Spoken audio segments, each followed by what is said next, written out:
Bismillahirrahmanirrahim. Assalamualaikum warahmatullahi wabarakatuh. Selamat pagi anak-anak ibu yang soleh dan soleha. Apa kabarnya pagi hari ini? Semoga kalian semua dalam keadaan sehat walafiat. Amin. Oke, hari ini sebelum belajar, coba dipersiapkan alat tulisnya. Nah, dan sebelum belajar juga kita harus berdoa agar ilmu yang kita dapat bermanfaat dan tidak lupa. Berdoa dimulai. Yuk, selesai. Oke, hari ini kita akan mulai pelajaran tematik. Tema 8, daerah tempat tinggalku. Subtema 2, keunikan daerah tempat tinggalku. Nah, keragaman karakteristik individu di sekolah dapat berupa keragaman fisik, hobi, budaya, agama, dan lain-lain. Nah, jadi di dalam sekolah tidak semua siswa mempunyai hobi yang sama, fisik yang sama. Nah, hobi dan fisik ini pasti berbeda-beda. Misalkan fisiknya ada yang kulit putih, ada yang badannya tinggi, ada yang badannya gemuk. Nah, ada juga hobi. Ada yang hobinya membaca, menulis, ada lagi hobi bermain sepak bola, dan lain-lain. Manfaat keragaman karakteristik individu di sekolah. Yang pertama, saling menolong. 2, memperkaya pengetahuan. 3, saling menghargai. Dan yang keempat, menghargai perbedaan. Cara menyikapi perbedaan karakteristik di sekolah yaitu 1. Menghormati dan menghargai perbedaan karakteristik teman. 2. Tetap menjalin persahabatan tanpa membedakan karakteristik yang ada. Sikap kita terhadap teman yang pendiam, yaitu mendekati dan mengajaknya bermain bersama teman yang lain. Sikap kita terhadap teman yang berbeda agama pun kita saling menghargai dan menghormati, serta mempersilahkan beribadah sesuai dengan ajaran agamanya. Walaupun teman kita ada yang berbeda agama, misalnya non-Islam, kita boleh kok bermain bersama asalkan ingat kita harus saling menghargai dan menghormati. Selanjutnya, sikap kita terhadap teman yang berasal dari daerah lain. Kalian harus tetap menjalin persahabatan dan bermain bersamanya. Bermain bersama dan tidak boleh memilih-milih.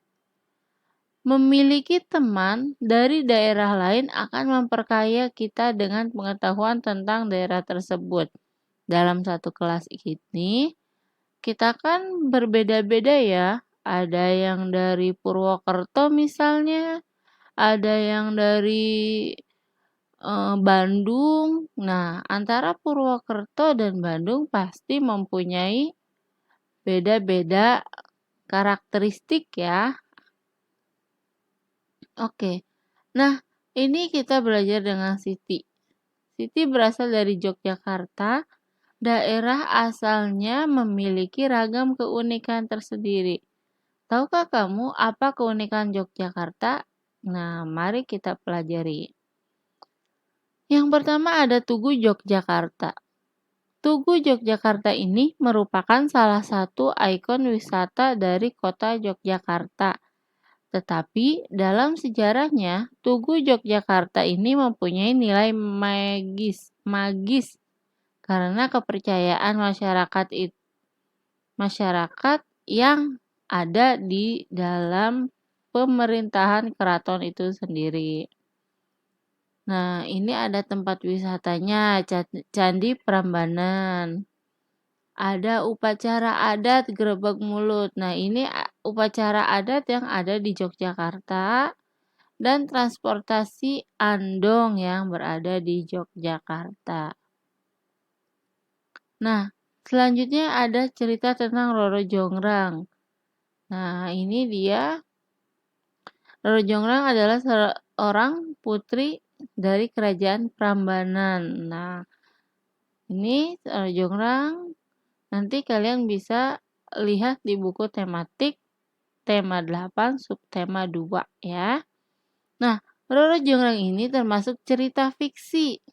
Nah, apa itu cerita fiksi? Cerita fiksi atau rekaan adalah cerita yang sengaja dikarang oleh pengarang. Jadi fiksi ini tidak nyata ya, hanya karangan saja. Tokoh dalam cerita fiksi yaitu ada tokoh utama dan tokoh tambahan. Tokoh utama adalah tokoh yang mendominasi keseluruhan cerita. Jadi hampir seluruh cerita hampir seluruh cerita itu ada tokoh utama.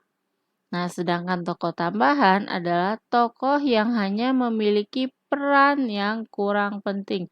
Artinya, tokoh utama tokoh tambahan ini hanya diperankan sewaktu-waktu saja. Nah, tokoh juga dapat dibedakan berdasarkan peran tokoh dalam sebuah cerita, yaitu tokoh protagonis dan tokoh antagonis. Tokoh protagonis adalah tokoh yang memiliki watak baik, sedangkan tokoh antagonis ini kebalikan dari protagonis, yaitu tokoh yang memiliki peran jahat atau tidak baik. Coba perhatikan gambar. Ingatkah kamu tentang gaya? Menurutmu, apakah petugas kebersihan pada gambar melakukan gaya? Ya, petugas kebersihan ini melakukan gaya yaitu gaya dorong dan gaya tarikan. Perhatikan, Siti mengayuh sepeda dengan lambat. Nah, lalu Siti mengayuh sepeda dengan kencang. Siti pulang dari sekolah dengan mengendarai sepeda. Mulanya, Siti mengayuh sepeda perlahan. Kemudian, Siti mengayuh sepeda semakin cepat. Sepeda Siti mengalami perubahan kecepatan dari lambat menjadi cepat. Siti mengayuh sepeda berarti Siti melakukan gaya otot. Jadi, dapat disimpulkan bahwa gaya dapat mengubah kecepatan gerak benda.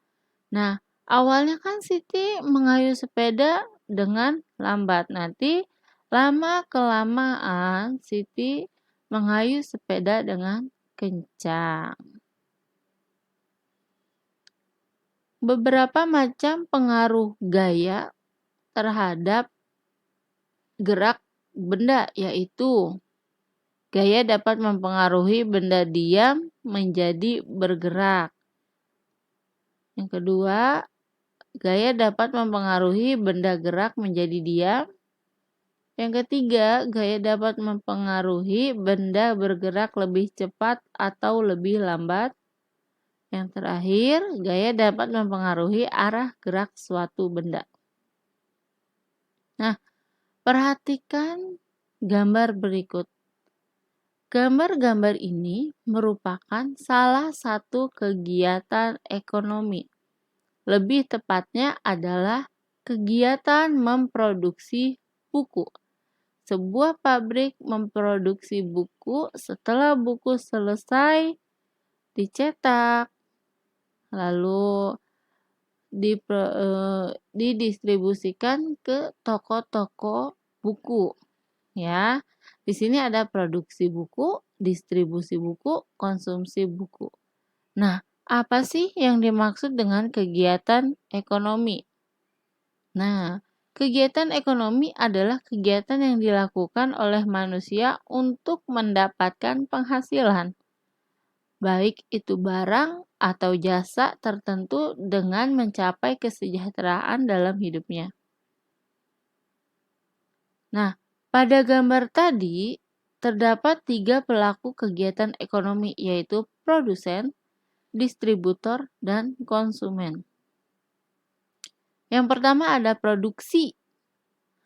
Produksi adalah kegiatan menghasilkan barang dan jasa, sedangkan produsen adalah pelaku kegiatan ekonomi yang menghasilkan barang dan jasa. Produsen pelaku kegiatan ekonomi yang menghasilkan barang dan jasa.